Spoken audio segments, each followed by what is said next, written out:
Terus pas sampai di sana ternyata Mbak Linda ini juga lagi kesurupan. Terus dia bilang gini, "Itu loh yang ngikutin kamu itu adalah jin penunggu rumahmu atau gendruwo penunggu rumahmu yang tinggal di ruang tengah dan dia itu suka sama kamu."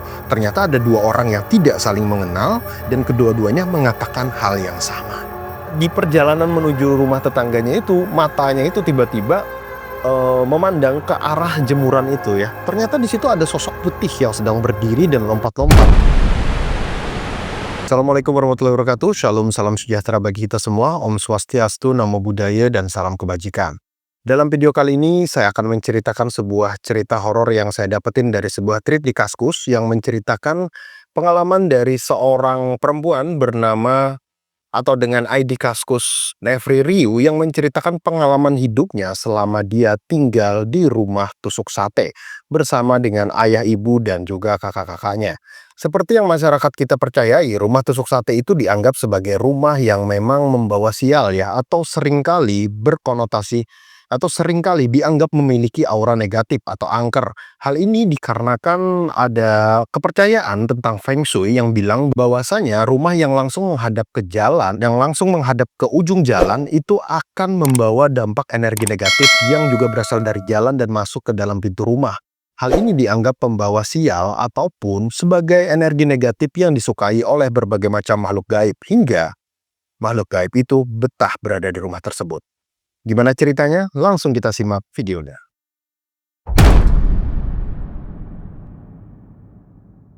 Nepri menggambarkan rumah ini sebagai rumah yang besar. Halamannya itu cukup untuk parkir 3 mobil katanya. Selain itu, rumah ini juga berbentuk letter L ya. Jadi rumahnya itu berbentuk letter L gini. Ini bangunan yang agak ruang depan, ruang tengah gitu ya. Terus ada menyamping ke kanan atau ke kiri gitu ya. Nah, di depan dari bangunan yang letter L ini itu ada sebuah kebun yang seringkali digunakan oleh ibu dari Kak Nepri untuk berkebun ya. Jadi sering nanam pohon pisang, nanam apapun lah di situ. Ya seperti hobi ibu-ibu pada umumnya.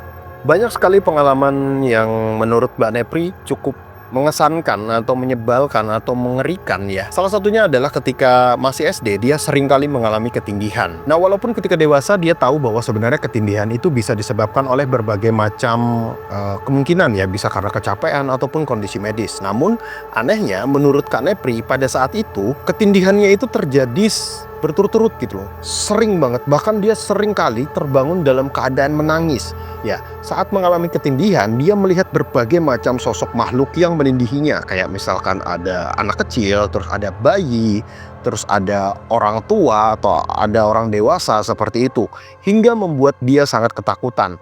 Nah, waktu kecil karena ya namanya bocah ya, dia berinisiatif untuk menuliskan ayat Al-Quran di dalam secarik kertas dan membawanya tidur, kayak ditaruh di atas bantal ya. Bahkan saking takutnya dia pernah tidur sambil meluk Al-Quran katanya, dan hal itu tetap terjadi atau ketindihan itu tetap terjadi.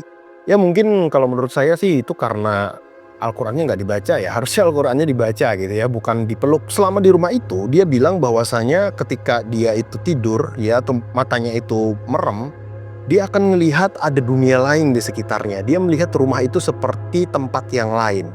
Nah, hal ini membuat dia jadi susah tidur, dan ketika tidur pun dia ketindihan. Jadi hal ini cukup mengganggu dan membuat Mbak Nepri ini sangat ketakutan semasa kecilnya. Proses ketindihannya ini sangat lama loh, dari dia masih SMP sampai dari dia masih SD sampai dia lulus SMP gitu. Dia masih sering kali ketindihan. Karena dia adalah anak perempuan, jadi dia sering kali tidur sama ibunya, sedangkan ayahnya tidur sama abang-abangnya di kamar belakang. Nah, suatu waktu dia tertidur di suatu malam, dia itu kebangun dan melihat ada sesosok anak laki-laki yang memandang ke arah dia di balik jendela. Dia yang penasaran saat itu kayak ngeriap-ngeriap, terus ngedatengin sosok anak laki-laki itu sosoknya tetap ada ketika didatangin, dan ketika waktu dia ngelongok gitu ya keluar, ternyata memang nggak ada siapa-siapa di situ. Nah, pernah juga waktu siang dia itu ketiduran di kamarnya dan dia tuh ngerasa kayak dibangunin sama papanya. Bangun gitu ya. Dan dia tuh kayak masih ngantuk, terus dia tidur lagi. Ya kurang lebih sekitar 1 jam kemudian dia kebangun dengan melihat ada sesosok bola ya, atau seperti sesosok makhluk gaib dengan wujud bola yang sedang melayang di atas lemarinya berpijar seperti matahari. Ukurannya seperti ukuran bola basket ya katanya ya. Buset, saya merinding. Nah, dia langsung keluar ke ruang tengah gitu ya, cari papanya. "Pak, Papa tadi bangunin adek ya? Loh, siapa? Orang papa dari tadi di sini kok nggak ada bangunin adek, kata papanya. Bohong ah papa, orang tadi jelas-jelas adek lihat kalau papa itu bangunin adek, tapi karena adek masih ngantuk terus adek lanjut tidur lagi, kata Kak Nepri. Terus papanya bilang, lah mimpi paling kamu itu. Udah sana. Nah selanjutnya Kak Nepri juga menceritakan bahwasanya ketika bangun dia itu ngelihat ada sosok bola pijar gitu ya, atau bola menyala di atas lemarinya. Terus respon papanya, ah masa dek, coba nanti kalau ada kamu ambil lagi, kata papanya sambil cengengesan gitu. Jadi si Kak Nepri ini juga kesel gitu ya, sudah cerita, udah dia ngalamin sesuatu yang seperti itu, papanya malah cengengesan, ketawa-ketawa gitu. Jadi dia agak sedikit marah gitu. Selain itu juga ketika Kak Nepri itu cerita kepada ayah ataupun ibunya, Kak Nepri itu selalu mendapat tanggapan yang kayak, nanti kalau ketemu ajak kenalan Gi, siapa tahu bisa jadi teman. Itu tuh kayak, wah apa sih, kamar mandi di rumahnya Kak Nepri ini itu ada 2. Jadi ada kamar mandi di belakang. Jadi kamar mandi yang di belakang itu kayak nggak ada atapnya, atau atapnya terbuka gitu. Jadi dari kamar mandi belakang itu dia bisa ngelihat lantai 2 rumah tetangganya yang biasanya dipakai buat jadi jemuran. Jadi ya dia tuh waktu masih kecil ya nggak malu ya, namanya juga anak kecil, namanya juga bocah. Jadi dia tuh nggak malu kalau misalkan ada orang gitu ya, terus dia sambil mandi di kamar mandi itu. Nah di suatu sore gitu ya, di sekitar jam 4-an dia mandi saat itu. Terus dia tuh ngeliat kayak ada sosok anak laki-laki berdiri di atas rumah tetangganya itu, di tempat jemuran dari tetangganya tersebut di lantai 2 ya. Dia tuh ngeliatin terus gitu. Dan si anak laki-laki ini memandang lurus ke arah dia gitu. Cuman dia tuh nggak pakai baju, si bocah itu yang ngeliatin itu nggak pakai baju, cuman pakai kolor putih doang. Dan dia terus setelah beberapa saat saling memandang, Kak Nepri ini pun akhirnya teriak gitu, manggil orang tuanya, manggil siapapun gitu ya. Jadi langsung teriak, manggil keluarganya, manggil papa mamanya, manggil bapak ibunya, manggil kakak-kakaknya gitu ya. Itu teriak ketakutan gitu. Terus waktu datang gitu, loh kenapa deh, kenapa? Itu Kak, itu mah di atas itu ada anak kecil gitu ya. Mana itu cuman celana jeans digantung. Enggak mah, itu paling anaknya tetangga. Enggak mah, kalau anaknya tetangga itu badannya nggak kurus, dia agak gempal gitu. Nggak ada yang seumuran sama dia gitu kan. Nggak ada yang seumuran sama aku, sedangkan ini kayaknya seumuran sama aku pak. Halah, itu cuman jeans, kata kakaknya kan. Terus udah cepet selesaiin mandinya, kata papanya. Akhirnya udah, karena hal itu juga dia tuh kayak merasa, ya seperti yang tadi diceritakan, dia tuh ketika bercerita tentang hal itu ya ngerasa kesal karena selalu ditanggapi dengan cara yang menurut dia gak asik gitu loh. Nah masih dengan rumah tetangganya tadi ya, jadi dia itu pernah keluar maghrib. Kata orang dulu kan kalau misalkan maghrib itu jangan keluar rumah ya, dan kalau misalkan dilanggar ya udah terima resikonya. Jadi saat itu Kak Nepri ini pengen jajan nih, karena rumah tetangganya yang lantai 2-nya itu kelihatan dari kamar mandinya itu punya warung di depannya. Jadi dia tuh pengen jajan, beli snack, dia jalan kaki gitu kan dari rumahnya gitu kan, terus ke rumah tetangganya. Di perjalanan menuju rumah tetangganya itu, matanya itu tiba-tiba memandang ke arah jemuran itu ya. Ternyata di situ ada sosok putih yang sedang berdiri dan lompat-lompat. Ya seperti yang kita tahu itu adalah sosok pocong ya. Jadi pocongnya itu lompat-lompat gitu ya. Terus dia kaget, loh itu apa gitu ya. Jadi aduh merinding. Jadi kalau ngebicarain sosok ini saya cukup gimana gitu ya. Soalnya beberapa hari yang lalu di sebelah kiri saya ini kebetulan ada jendela, itu ada nongol di situ. Saya kaget. Jadi kita lanjut tadi cerita Kak Nepri. Jadi Kak Nepri ini terus jalan gitu kan sambil nunduk gitu kan. Tapi karena penasaran dia nengok gitu ya. Itu masih ada. Terus lagi jalan, nengok lagi, masih ada, dan itu nggak hilang-hilang gitu. Sampai akhirnya dia beli jajan, terus dia balik, itu nggak berani memandang ke arah sana, dia langsung lari pulang ke rumah. Nah jadi ruang tengah dan ruang depannya dari rumah Kak Nepri ini tidak ada sekatnya ya. Jadi kalau misalkan teman-teman tahu itu los gitu ya. Tapi di bagian dapur itu ada dibatasi tembok dan ada pintunya. Jadi kalau misalkan bagian dapur itu ada pintunya yang ini, tapi untuk bagian depan dan tengah itu tidak ada sekatnya. Tapi untuk bagian dapur itu ada dibatasi sekat tembok, tapi ada pintunya gitu loh. Nah jadi suatu waktu dia itu pernah sore-sore keluar ke kamar terus ngambil air minum, sedangkan mamanya itu mau sholat asar. dia tuh keluar kamar dan menoleh ke arah ruang tamu gitu ya. Dia itu melihat ada sesosok perempuan dengan pakaian putih sedang melayang terbang di ruang tamunya. Nah, jadi durasi penampakan sosok itu kata Kak Nepri itu nggak lama, sebentar doang. Tapi dia itu kaget, apa itu mamanya ya? Karena dia tahu mamanya itu mau sholat gitu ya, jam-jamnya sholat asar. Terus dia masuk ke kamar mamanya dan kaget ternyata mamanya ada itu lagi sholat. Nah, di bagian belakang rumah yang bentuk letter L itu tuh ada 2 kamar ya. Jadi kamarnya itu diisi oleh kakak-kakaknya ya. Kakak-kakaknya, kebetulan kakaknya Kak Nepri ini ada 3. Dan waktu itu kakak pertamanya itu belum meninggal atau masih hidup. Jadi di rumah itu katanya masih rame. Nah, kamar kakaknya ini itu kan langsung berbatasan sama kebun tadi. Jadi kalau misalkan dia keluar itu biasanya keluar lewat kamar kakaknya. Itu nggak lewat ruang tamu atau ke depan itu karena katanya ribet. Harus ngelewatin perabotan dan lain sebagainya. Jadi suatu waktu dia itu pernah keluar dari melewati kamar kakaknya itu dan anehnya dia melihat ada sesosok anak laki-laki yang ngikutin dia, ngintilin dia gitu kan. Terus waktu dia nengok ke belakang itu ternyata nggak ada siapa-siapa gitu. Padahal kejadian itu siang bolong gitu. Nah, saat kejadian itu malamnya dia kan tidur sama mamanya karena bapaknya atau ayahnya atau papanya ya saya lupa. Jadi papahnya atau bapaknya, kita ngomong bapaknya aja ya. Bapaknya ini lagi keluar kota gitu. Jadi dia tidur sama ibunya. Nah, dia itu kan tidurnya itu kayak di ranjang yang terpisah gitu ya sama ibunya. Tapi dia itu deket sama dinding yang berbatasan sama ruang tamu. Nah, di ruang tamu itu ada suara obrolan kayak laki-laki gitu, saling ngobrol, kayak ada 2 orang lagi ngobrol, macam-macam lah yang diobrolin. Paginya dia nggak inget bahwasanya obrolannya itu apa. Tapi dia inget kalau tadi malam itu ada yang ngobrol. Jadi dia tanyalah ke kakaknya, "Kak, tadi malam ngobrol sama siapa sih, Kak? Kok kayaknya seru banget?"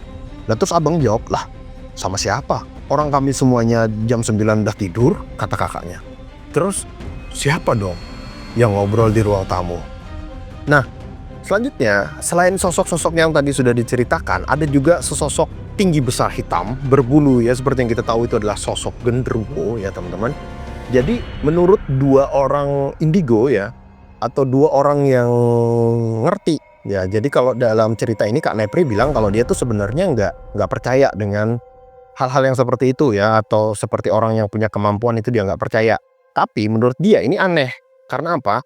Karena 2 orang yang menceritakan hal ini itu tidak saling mengenal yang pertama. Yang kedua, mereka ini tidak berprofesi sebagai dukun atau paranormal gitu ya. Jadi yang pertama ini kita sebut aja namanya Ibu Jum ya. Ibu Jum ini adalah seorang tukang pijet, ibu dari kakaknya, ibu dari temen kakaknya dia, ibu dari temennya kakak Kak Nepri ya. Jadi Ibu Jum ini sambil mijet gitu ya, terus dia ngomong, "Neng atau Ndok, nanti kamu harus hati-hati loh ya. Soalnya kamu ini disenengin sama sosok yang badannya hitam gitu ya." Apa saya yang badannya hitam ya? Enggak kayaknya. Jadi sosok yang badannya hitam, tinggi besar gitu. "Wah, jangan nakut-nakutin Bu deh." "Ah, jangan nakut-nakutin Bu," kata Kak Nepri. Terus dia bilang, "Enggak, soalnya Ibu lihat kalau misalkan sosok ini nih suka sama kamu dan ya mudah-mudahan nggak ganggu jodoh lah," kata Ibu Jum gitu. Ya Kak Nepri ya nggak terlalu percaya lah apa sih gitu kan. Ya dia percaya kalau jodoh itu di tangan Tuhan, bukan tentang makhluk-makhluk seperti itu. Nah, tapi anehnya ada seorang penjahit namanya adalah Ibu Linda. Nah, ya Mbak Linda lah. Mbak Linda ini adalah teman dari ibunya Kak Nepri ya. Jadi ibunya Kak Nepri ini akrab dengan Mbak Linda. Mbak Linda ini adalah seorang penjahit yang juga tinggal di lingkungan itu. Dia bilang gini, Mbak Nepri lagi, "Mbak Linda ini nggak indigo, tapi dia itu sering kali kesurupan oleh kakek leluhurnya gitu katanya ya lah ya. Katanya loh ya. Nah, ketika kesurupan, Mbak Linda ini akan berubah menjadi suaranya itu akan berubah menjadi sosok kakek-kakek gitu. Jadi di suatu waktu si ibunya Kak Nepri ini datang ke rumah Mbak Linda, saat itu Mbak Linda ini lagi kesurupan nih dan dia ngomong bahwasanya anaknya itu lagi dalam bahaya gitu loh. Bahwa anak perempuannya itu sedang dalam bahaya karena disukai oleh sesosok makhluk gaib yang berasal dari rumah yang ditinggali itu. Nah, Terus si ibunya Mbak Nepri ini kan ngajakin Mbak Nepri ke tempatnya Mbak Linda ya. Terus ya Mbak Nepri ini males-malesan ya, ngapain sih Bu gitu ya. Hal-hal kayak gini juga nggak perlulah dibicarain. Terus pas sampai di sana ternyata Mbak Linda ini juga lagi kesurupan. Terus dia bilang gini, itu loh yang ngikutin kamu itu adalah jin penunggu rumahmu atau gendruwo penunggu rumahmu yang tinggal di ruang tengah, dan dia itu suka sama kamu. Tuh orangnya ada di luar katanya. Dia nggak bisa masuk ke dalam rumah sini gitu ya. Terus itu kaget, loh kok sama ceritanya sama Ibu Jung. Jadi di sini posisinya Mbak Nepri itu sudah kayak, dia sudah mulai agak takut nih gitu kan, bahwasanya ternyata ada dua orang yang tidak saling mengenal dan kedua-duanya mengatakan hal ini. Nah, lalu dari penampakan yang selalu berseliweran di ruang belakang ke kamar mandi atau sebaliknya itu, atau bayangan tangan yang kadang mendekati itu, ternyata ada kisah masa lalu di rumah tersebut. Konon katanya rumah itu dulu pernah ditinggali oleh sebuah keluarga ya, yang bapaknya itu adalah seorang yang kerjanya itu agak berat ya. Jadi ketika dia itu bekerja dan keringetan karena kepanasan, si bapak itu langsung mandi dan akhirnya meninggal dikarenakan terjadi serangan jantung di kamar belakang itu, atau di kamar mandi belakang itu. Dan konon katanya sosok yang sering berseliweran itu adalah sosok Korin dari bapak yang pemilik rumah itu. Nah, jadi pada saat ayah atau bapaknya dari Kak Nepri ini meninggal, itu keluarga kan pada ngumpul ya. Pada ngumpul ngikutin yasinan gitu kan, dari 3 hari, 7 hari sampai 100 hari. Jadi ada salah seorang saudara dari Kak Nepri yang jarang banget ketemu ya, kita sebut saja di dalam cerita tersebut disebut sebagai namanya Amran. Nah, jadi waktu itu Amran itu karena katanya jauh ya, jadi dia capek dan ngantuk, sedangkan keluarga-keluarga yang lain itu masih kayak ngobrol-ngobrol gitu ya. Sedangkan si Amran ini akhirnya tidur duluan tuh dia ke kamar. Nah, tiba-tiba beberapa saat kemudian si Amran yang awalnya tidur ini tiba-tiba langsung lari keluar gitu ya. Ketika ditanya kenapa, ternyata Amran ini melihat ada sesosok laki-laki dengan pakaian kerajaan gitu ya, bawa tongkat gitu ya, dari arah dinding, terus dia jalan nembok dari arah dinding gitu ya, terus dia dari arah dinding terus dia jalan nembus tembok gitu ya. Dan itu bikin dia shock gitu, dan dia nggak mau lagi datang ke rumah itu, nggak mau lagi nginep, apalagi nginep gitu ya, datang aja nggak mau, dia kapok katanya gitu. Nah, selain anggota keluarga juga teman-teman Kak Nepri ini juga pernah diganggu ya. Jadi waktu itu Kak Nepri masih kecil, dia itu pernah main petak umpet di sekitaran rumah Kak Nepri ini.